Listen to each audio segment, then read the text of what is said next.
I thought it'd be like automatic when it gets to a certain age. I thought it'd be part of my MOT.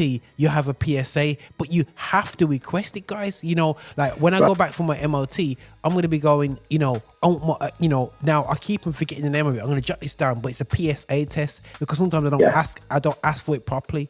So, guys, please take note of PSA test. You know what I mean? It's not let's be raw about it. It's not a finger going where you don't want it to go. Yeah. Let's be real about it. Just ask for a simple PSA test where you should be going for MOT every year to keep a check on your general sugar levels, blood pressure, all these basics. You need to be checking every year because there's other things outside of this conversation, strokes, diabetes, everything else out there that's affecting us. So please, guys, encourage you for MOTs. But remember, specifically the PSA test. Sure. Affinity Xtra. Be extra.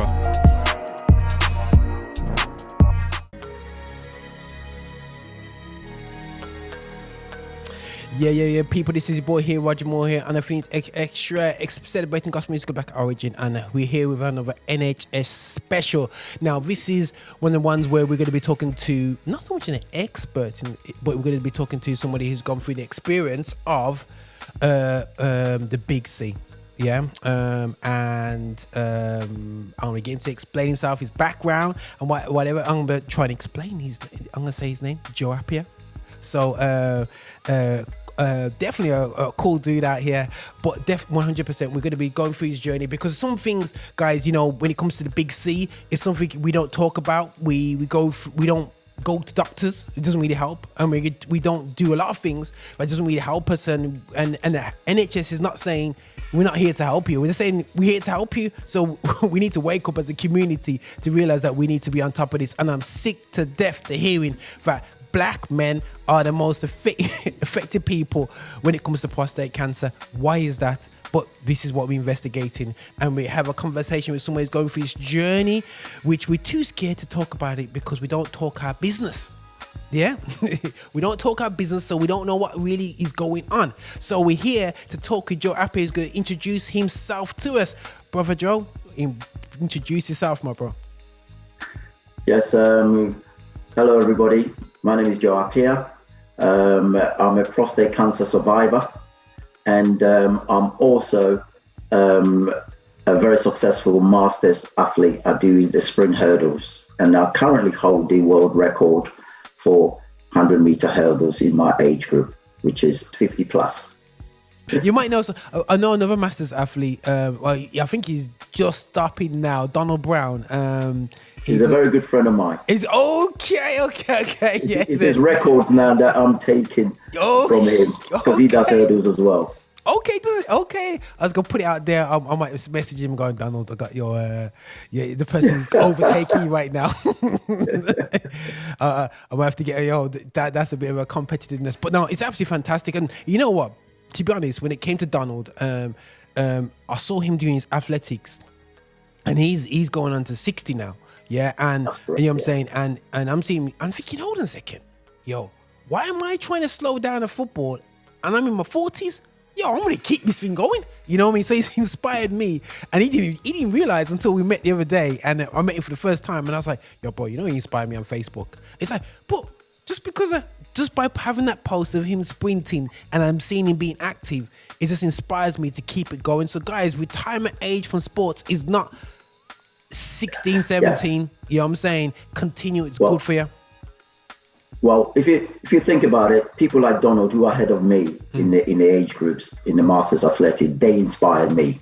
So for them keep going, also keep me going. And I'm hoping that I'm inspiring the next generation coming behind. Come on now. And sport have this ability to attract all ages. And they also have this ability to attract all cultures. Yeah, 100%, bro. And sport it takes you around so many different avenues, so many different countries, so many different people, and it have this power that anyone can do sport, no matter what age you are. But, bro, listen, talk the truth, man, because I just don't think that people realize the power of it in terms of your physical, mental well-being, and for me, athletics, I just saw it as, okay, if you're not the top 2 in the country, what's the point of doing it? But as I see my son do the triple jump, I see the advantage of being part of the occasions, and it's kind of nerve-wracking because I said to my son, I'm used to playing 90 minutes, and you got 90 minutes to get it right. Yeah, you know what I mean? And I'm seeing him do the long jump, triple jump. He's got 3 jumps just to get into the last. I'm thinking, I remember we drove the long distance to this place and he had 3 jumps. I'm thinking, that's a different mentality that you would have to get to prepare, because you've just got one instant, and if you can't do 3 no jumps, you know what I mean? You got to get it right, and that is pressure. I mean, this is where repetition comes in. This is where training, repetition comes in. This is where having a good coach comes in. This is how having a good mental strength comes in. This is where being at home, making sure you have the rest period comes in. Yeah. You know, making sure you're not out and about. You know, when you've got competition coming along. Yeah. I mean, if you think about athletics, kids getting involved in athletics, really, if you think about the skill sets that they gain from it, you're talking about discipline here. You're talking about you only got 3 jumps. That's discipline straight away there. Yeah. You're talking about training with a group. That's teamwork. Yeah. You're talking about working with a coach. That's again, you know, being able to take orders, making sure you're organized, turning up on time. Come on. You know, making sure that you can plan ahead. You can enter competitions. You know, this is all skill sets that kids need when they go into the workplace or when they grow up to become adults. Exactly. I just saw pure success for young people when I saw the athletics, and I saw people being successful. Now, we're on the NHS partnership podcast here on Affinity Xtra, and NHS is not just about saying, oh, we're here to cure you or take these loads of pills and we're going to make money. It's not about that. It's about our well-being, and every single person, or majority, if not everybody, has said, look after yourself, take care of yourself, exercise daily, get on your feet and do vigorous exercise at least once or twice a week.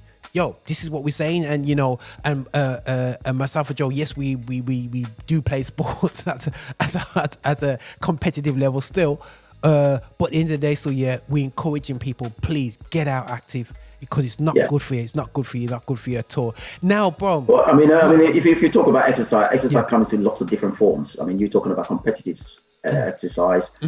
It's not all about people competing. Yes. You can just do exercise in your own house. You can go outside your door and have a nice little stroll. Yep. That is exercise. You know, you can use things in your house. Come on, basically, just to do exercise.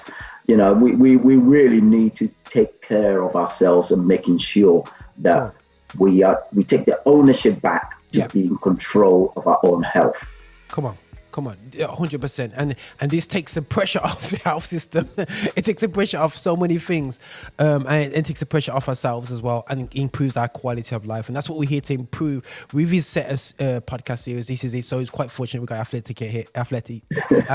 here, right, telling us and making sure that not only doctors are saying it, but actually athletes are saying it as well. But listen, bro, you said something really key. You're a prostate cancer survivor. Now, I'll be honest with you.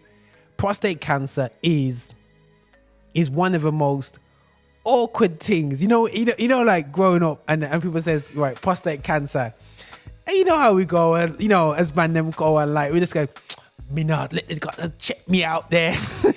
I'm not letting that happen. You're joking. And we have these nightmares of seeing the doctor and the embarrassment of being, you know, we think of a test of, sorry guys, I'm just putting it out there. All we do is think about how they're gonna check if our prostate, they're gonna stick the finger there.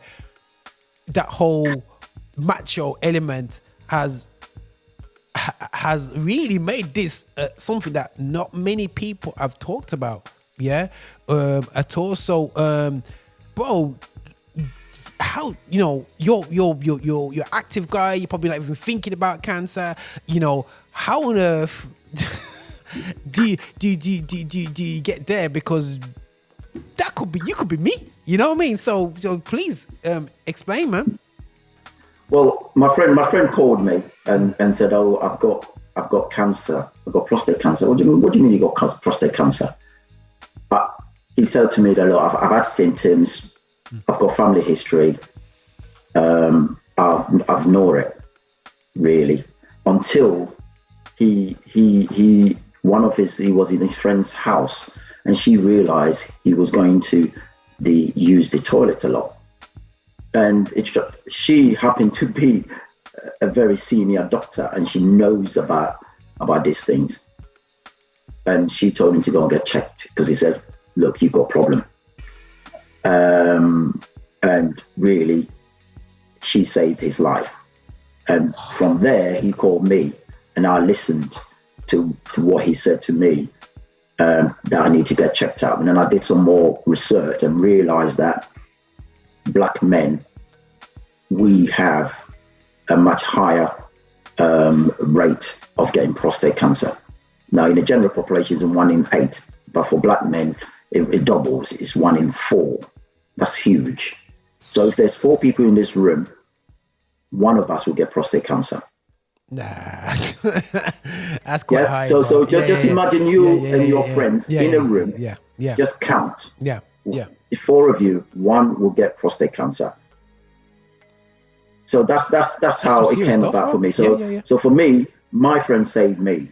So hence why I've gone out to try and campaign to try and save others. So I called up my GP, and he said to me, what do you want the test for? I said, well, my friend told me that, I should come and get a test because it affects, and I did my research and it affect more Black men. I said, well, firstly, I'm 50 now. And secondly, I'm a Black man, so I'm entitled to it. And eventually he sent me off for a test. But I know a lot of men, especially Black men, are afraid of what they think the doctor would do to them. I'm crossing my legs and everything right now. Yeah, exactly. They think what the doctor will do to them. Let's put it this way. Women have been having things done to them since they were true. young. Yeah, true. And we say we are men. We should man up a bit. Wow. That's how I'll put it. That's Women true, have been having things done to them for a long time. True. And we say we are men. I think we should start manning up and take the ownership to take control of our own health. Because firstly, not all doctors will do that physical exam that most people think will happen. Most people, the doctor will have a big hand, they'll put a big gloves on, and they tell them to, bend over. That's not the case. There is a simple blood test called a PSA blood test that can be requested to find out your PSA level. But that's quite interesting, Sorry, I want to pause you that because I asked the question because I know for myself personally, I go for MRTs every year. And I kind of hint at, can I get tested, for cancer? I kind of don't say prostate cancer, but you kind of say, check my levels. And you said that the doctor kind of was like, why? And and I kind of get that vibe, but and I will be talking to doctors about this and what's a better way of saying, is it, I may be asking the wrong question, but he doesn't seem to be as, I thought it'd be like automatic when it gets to a certain age. I thought it'd be part of my MOT. You have a PSA, but you have to request it, guys. Like when I go back for my MOT, I'm going to be going, now I keep on forgetting the name of it. I'm going to jot this down, but it's a PSA test because sometimes I don't ask for it properly. So, guys, please take note of PSA test. You know what I mean? It's not let's be raw about it. It's not a finger going where you don't want it to go. Yeah. It's the PSA stands for prostate specific antigen, and it checks your level. But there's other things that could affect the PSA level. So it could be your body could generate more protein, things like that. That could raise your PSA. Absolutely, other things. So if your PSA level is high, it doesn't necessarily mean that you've got cancer. But it is important that we realize that it's not just about a physical exam that the doctor will do to you. You can request a simple blood test. That the doctor may do a physical exam if you're having issues. For example, for me, I had no symptoms. It just came out of the blue. I had no symptoms. Wow. So it was a huge challenge at the time for me. But my PSA level was 17%. for my age, it should be between 3 and 5. So for me, my friend saved me. But in order for them to confirm if it was cancer, I was sent for an MRI scan, and then they did a biopsy. And from that, the biopsy, they took 18 samples. Most of that were cancerous. Jeez. And let me get this right. You said you was about 50 at the time? Yeah, I was 50 at the time. And, you know, for me, I'm a sports person. I'm fit. Yeah. You know, and I think that's why my doctor said, why do you want it? What do you want this for? You know, he didn't think. I get that. Yeah. Yeah, he didn't think at all, because I do the MOT, like you said, every year. You know, but PSA blood test is not included in that. So we have to, like you said, make sure we ask for that. I'm because going hard on that. It's so important to catch it early. It's so important to catch it early. This cancer is treatable. Yeah. Because during the period that I was diagnosed, one of my friends had a brain cancer, and then it started to spread. You know, he had no chance. But with prostate cancer, if it's caught early, we've got a chance. We've got a chance. That's deep breath with that one, you know, guys. And I think that if I said to my, you know, I run a football team, if I said to the guys that are, say, above 40, have you had a PSA test? I guarantee you, there we go. A PSP? A PS5? No, a PSA test. You know, and I want to reiterate that, because it's important that I want to, by the end of this conversation, you would know PSA like the back of your hand. It's real important that, you know, bro.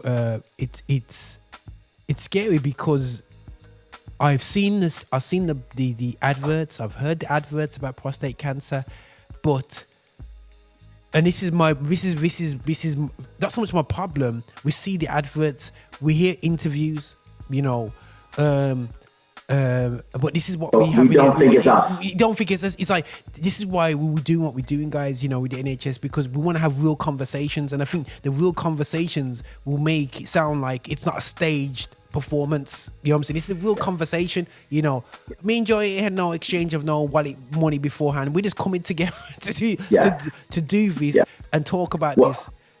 Well, I've had a number of workshops with Prostate Cancer UK and in partnership with NHS to have a conversation. We want the PSA word 100%.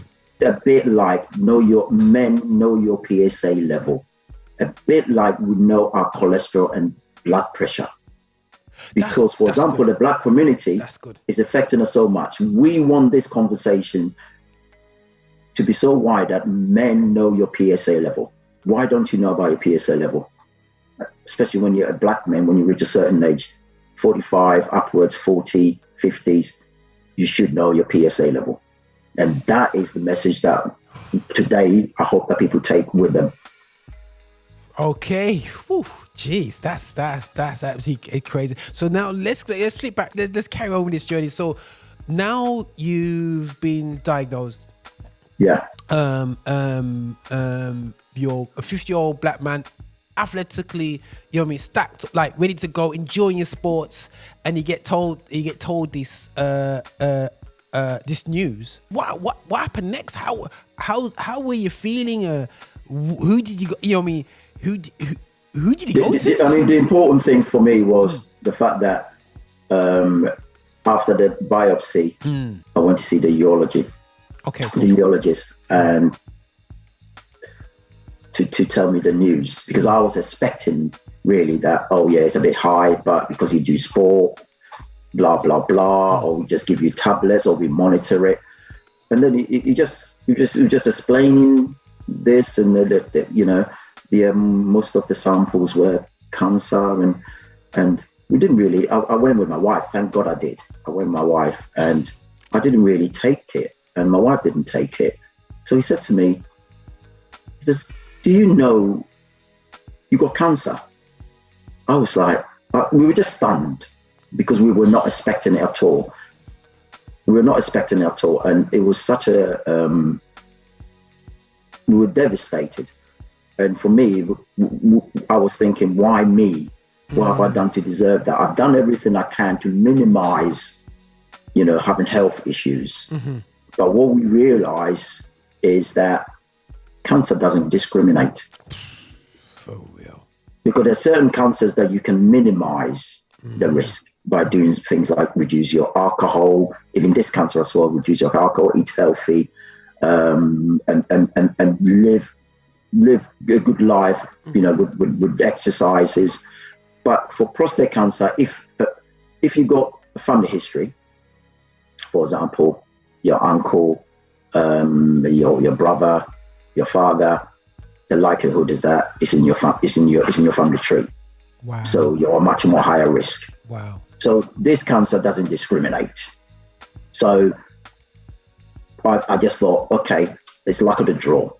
So I'll accept it. And then I decided, how then do I deal with it? But I'm so grateful that firstly my wife was there during that conversation, because I've never even as a sportsman, I've never had a serious injury. I've never had any operations. So it was a huge change and a huge challenge for me at the time. It was shock and devastating.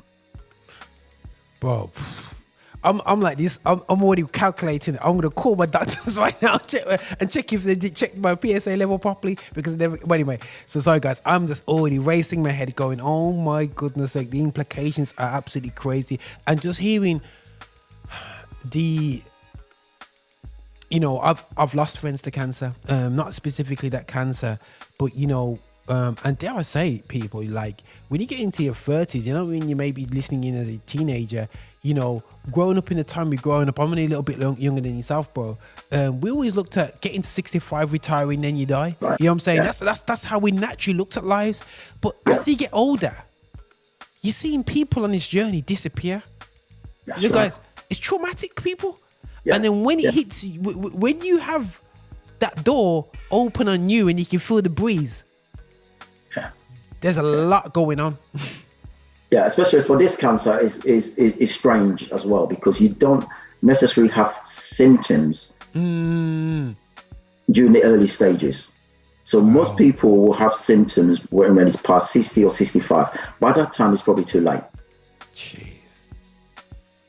So we need to change the narrative here, that we've got opportunity now to take control of our own health, because it's affecting too many of our people, especially in our community. It's affecting too many of our people. And if we don't do that, the next generation is not going to learn. So if we take the ownership, we will pass it down to the next generations, and lives will be saved. Wow. Jeez, guys, this is some real talk here. Real talk. You know what I'm saying? And now, dare I say, come to the part now when it comes to, this is the part that scares me, this word called chemo. Yeah. Is that something that you had to face? Yeah, I mean, because my one was caught early, because after I was diagnosed, they needed to know whether it spread. But I was lucky; it was contained. The cancer was all contained within the prostate, so therefore he has no escape, and he has no spread. So I was lucky. And to be fair, when I was diagnosed until when I had my operation, my cancer has actually moved slightly from stage 2 to stage 3. Stage 4 is terminal. So for me, I was lucky it was contained, and the options for me at my age and the fact that I'm healthy and fit was to have it removed or have a radiotherapy. Wow. So I decided to have my cancer removed, because as an athlete, I had something inside me that is not doing any good to my body. I just wanted it out. 100%. I just wanted it out. So I chose to have the robotic surgery. Wow. Yeah. And I know a friend who's gone through that as well. A friend of mine, one of actually DJs on the station. He's gone through that, I believe that same process as well. And guys, if you're wondering why, guys, you thinking, why just tripping upon his words? Because this affects me, guys. The ones there. It's like, I'm going, all right, Wait, what do you need to do when you come off this conversation now? You get a text, you get a phone, you get right. But it's important, guys, because I do believe there is a standoff over this issue with our community. And the ironic thing is, I've been hearing about black men and prostate cancer being a problem for a long time, but we almost don't let it sink in. The same thing when it comes to blood, the same thing when it comes to certain other things. And we say, oh, it's not really us. Oh, if I have I've eat a few more tomatoes, if I eat a certain sort of things, or what, you know what I mean? Guys, this is important. This is gonna be something that can change our community. You know, we're talking about no black men, but if we're losing our black men, you know, if we can eliminate some of the factors out of it, yeah. And if prostate cancer is affecting half of our black men, and on top of that, because we're not going to get checked out, it affects half of us. But there's even a higher mortality rate because we're not even getting checked out. So, guys, this is the problem right here. A major problem right here, and it's something that we need to be going through. But going to have an operation now. Now I'm a sportsman now still, yeah. So I'm already working out. Like, I'm gonna get up. So when am I gonna get back on the track? When do you know? That's just me, yo. When I'm back at ball, is it 6 weeks out? Is it 2 weeks out? You know, how is it for you from getting back? You think to yourself, okay, get the treatment, but when can I get back out there? I can't sit in my bed all day long. Well, what happened was once I had the operation, I was allowed to go home the next day because firstly I was fit. I had 6 insertions in my stomach, and I had staples in it, so therefore I couldn't do much for about a week. I had to lie on my back. But the crucial for me is I prepare myself for the operation. So I was still doing training very close to when my operation was, so that my body can cope with what is about to happen to it. So I had a discussion with the NHS physios and with my coaches. We had a plan to try and get me recover as quick as possible, so that I can come back and compete. So for me, the first couple of weeks I couldn't do much. I couldn't even put my socks on. So my family, you know, I've got 2 daughters, myself, and they see you as their hero up here, and then you lying black on your back, can't do anything, can't even put your socks on. It was, and I think that's when it dawns upon me that we're all vulnerable. So if we don't take care of ourselves, you know, this thing can come and bite you without you, you know, we are not invincible. We are all vulnerable, 100%, and we need to take ownership of this disease, which is affecting so many of our people. So we came out with a good plan. I had to change my whole training regime, but I had my operation in September. By November, I was back training. Okay, all right. I was back training, but before that, I was doing something in the house. As soon as I was able to, I was doing things in the house. I started doing some stretching. I started doing some, you know, what I could do in the house. I was doing it. That's good. And then I started going back training around November time, when again we changed the way my program was. For example, my core was very, very weak. Of course it would be. Yeah, my core was very weak. Yeah, so I had to spend time trying to rebuild that again. And also I had to be careful not to because my insides has been played with. Yeah, so I had to be really careful not to interfere with it too much, my inside. So I wasn't doing any bounding, for example, because this time of season you'd be doing a lot of bounding, a lot of long distance running for, you know, to get fit before you move into. So we do endurance, speed endurance, a bit more technical, and then we do speed before competition. So I have to change my training program by, rather than normally doing, if we're doing 300, 200 meters reps, I was only doing 40 meters, 60 meters. So what I did was I started from short and build it up as I got fitter and stronger. That's how I did it. And then I was within around January time, I was back doing competition already. And then around February, I went to a European Masters Championship and won. I mean, I was determined to prove to people that if you're healthy, if you have a good plan in place, and if you look after yourself, you can beat this and you can come back. I wanted to complete the cycle. Yeah, I wanted to prove people that this disease, as much as is bad. If it's caught early, you can come back and live a normal life.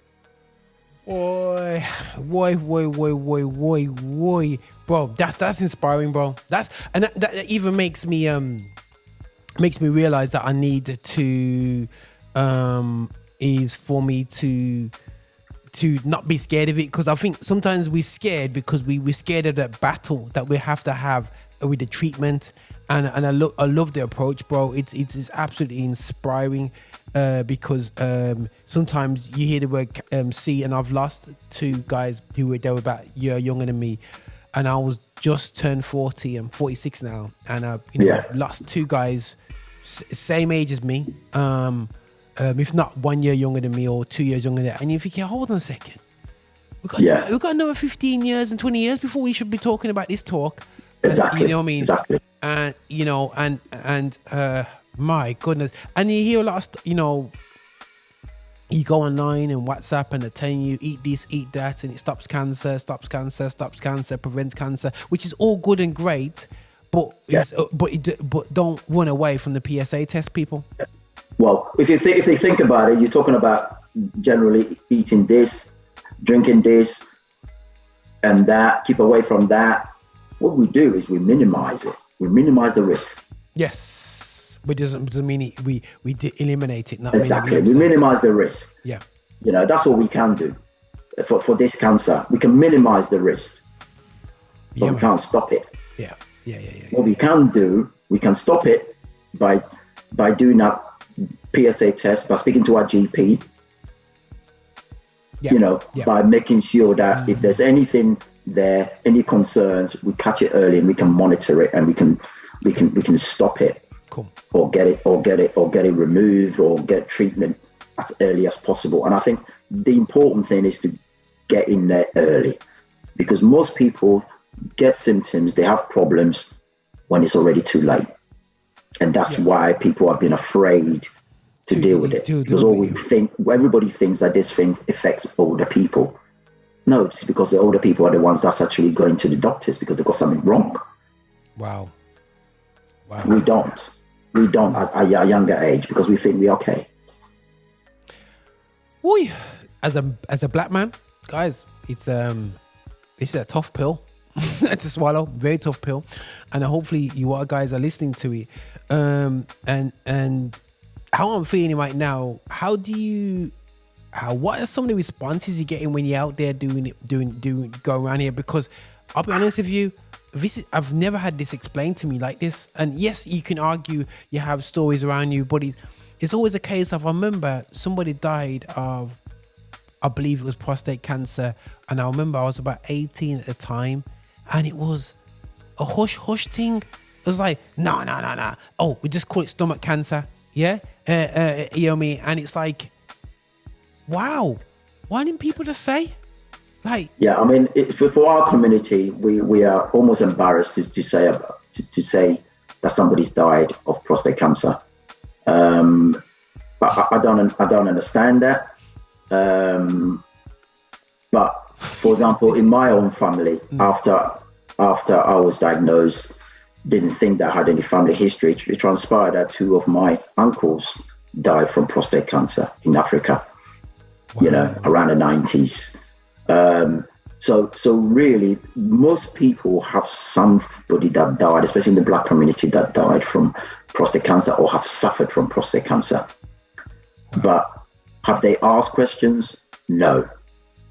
Have they educated themselves? No. Have they gone to get checked? No. There was a story that one guy in his 50s went to his dad and said, oh, he was afraid. He was a bit, oh, I'm going to tell my dad I've got cancer. Oh, dad, I've got prostate cancer. And his dad said, oh yeah, I had that operation 5 years ago. Now, for me, his dad has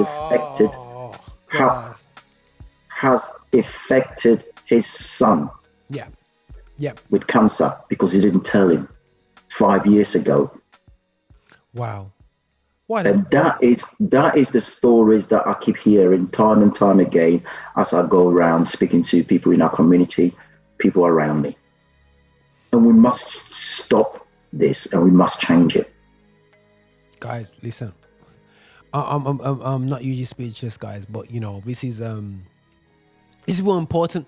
You know, real important, and I'm expecting again the doctors to run out of PSA test chemicals, because we'll be all going there over the next 2 months, draining out the NHS out the system, having to go private for it because it's run out in the system. I want that to happen for our community, guys, and we're losing too many fathers, too many brothers, too many uncles, and this none your business mentality we have towards the next generation.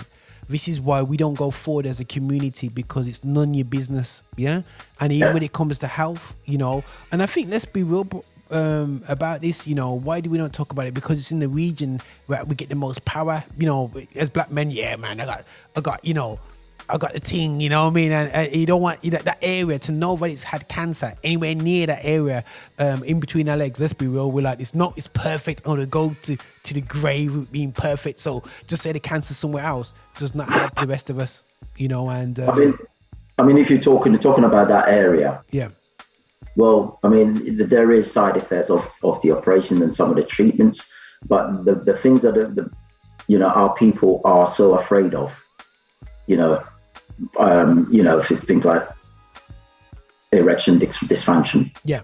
Erectile, dysfunction. Erectile dysfunction, I should say. There are treatments out there, and to be honest, when we get to a certain age, anyway, we are likely to lose it. Some of us, some people lose it anyway. Mm-hmm. So, you know, it's we will be transitioning to potentially some of us losing it. But there are treatments out there that are good support out there that can help bring that back, even if you lose it. But every case is different.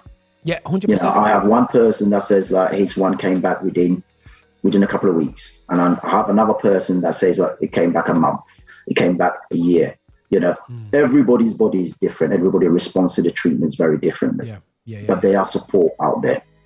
And I think this is why conversations are important. And now I've got the hook up with Joe, got Joe's details. In the future, you definitely having more conversations, because these are conversations that we could even invite Joe with a number of other people that's prostate cancer survivors, and really get the wealth of experience, because everybody's journey is totally different. But at the same time, it shows you that there's no prescribed way of going through it. And I know, guys, I have to salute the NHS, because I know they have been banging this drum for the past 5-10 years hard against the black community, but we're just hard listening because we have got this blockade when it comes to NHS and health risk. And we do, you know, as black men, we, as much as we might not be treated as a superior human being, but when it comes to physicality, we are the pinnacle of the world. Nothing can't affect this body pure, this body strong, it's pure, strong. But if we had to show you guys, you know, we're human, and we're going to, and the body falls apart, our body dies, you know what I mean? And going through the pride and the egos that we have, you know, I don't know, it's funny because I know Afro-Caribbean communities and African communities, sometimes we see ourselves as totally different. But from when I went to Nigeria and I realized that you guys nyam off chicken same way like we do, I know, so the connection's real. And you guys turn up to gigs late, just like we do.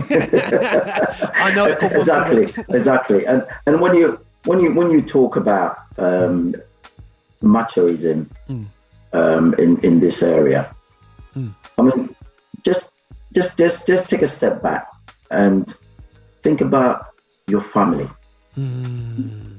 Think about your family watching you go through cancer. watching you suffering every day.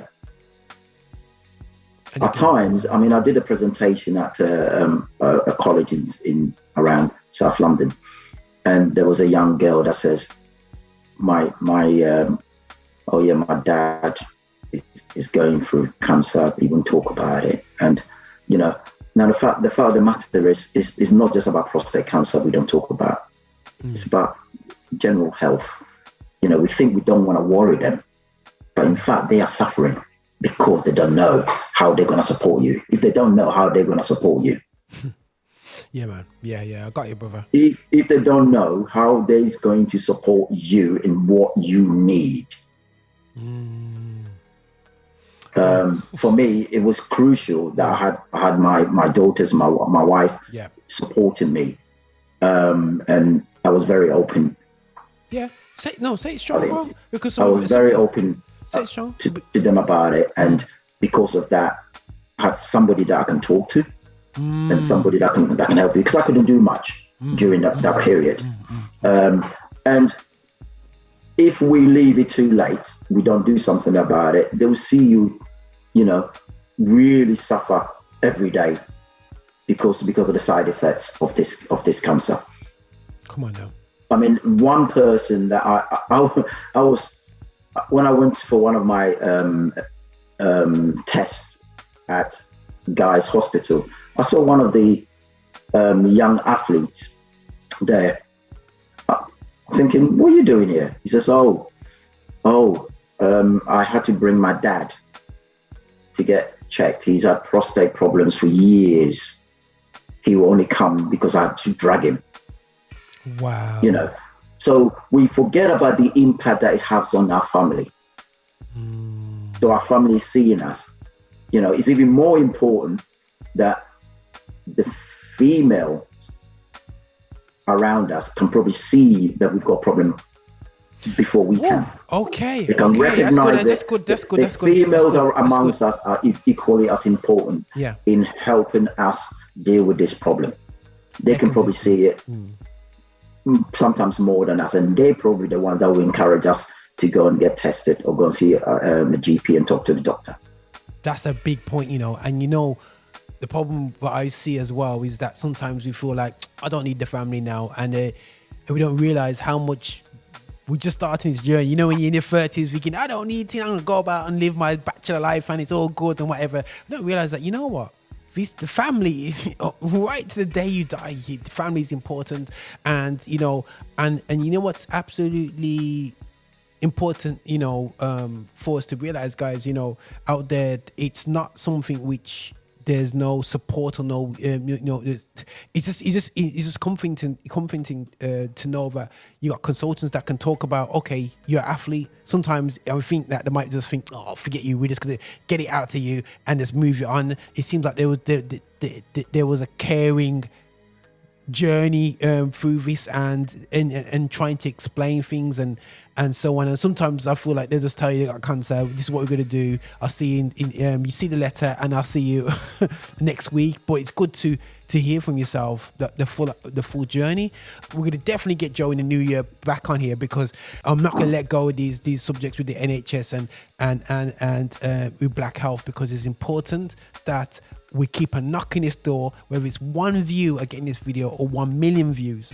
It just means that one change, because I know the power of me going in now, explaining to my sons when they go back home, talking to my brother, talking to my dad, talking to my in-laws, and saying, listen, have you been checked out for this? When do you know PSA? Do you know what PSA is? You know what I mean? And you know what? My dad's probably having a PSA test. He's probably having, but no, they haven't sat me down and go, son, you're 40 now. Are you start doing your PSA? Sometimes we don't think that's our job, but you know what I mean? But as a father of sons, it's my job to make sure that, son, I might not have been tested from the age of 40, but you need to make sure when you turn 35, 40, you're asking them questions. That's right. I mean, we could do the bottom up approach. Yeah, we could easily do the bottom up approach where we will be asking our dads, our granddads, you know, our uncles. For example, when I start to discuss it with my uncle, and then he went to get his PSA checked, The doctor said, "Oh, I've been giving you some tablets for this." He didn't know that the tablets that he's been using for a couple of years was for his prostate. Wow. Prostate. I mean, and that's and that is the sort of, things that we are doing to ourselves.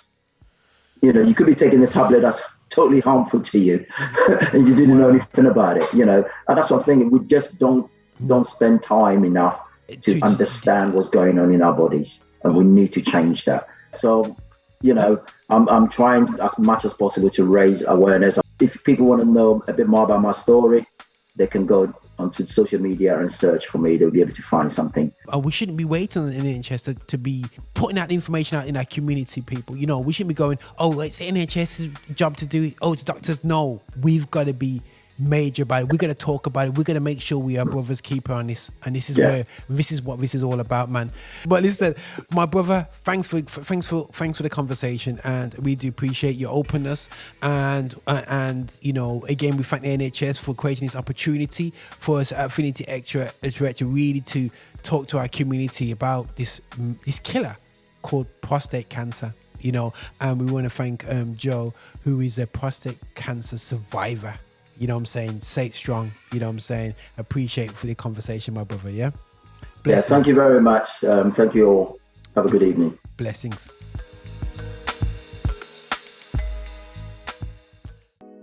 Hey, this is your bishop. This is your bishop from Rock Solid. Thank you so much for watching us on YouTube. Thank you so much for clicking and subscribing, and also sending these videos to other people as well. We are so hungry to get your support. So remember, check us out on our website, and also check us out on Insta, and wherever you want to find us on Spotify. You can play us all day as well. And just make sure that you are supporting this channel, that we are developing our agenda towards music of black origin, and that is gospel music with a message. So please walk with us on this journey. Bye now.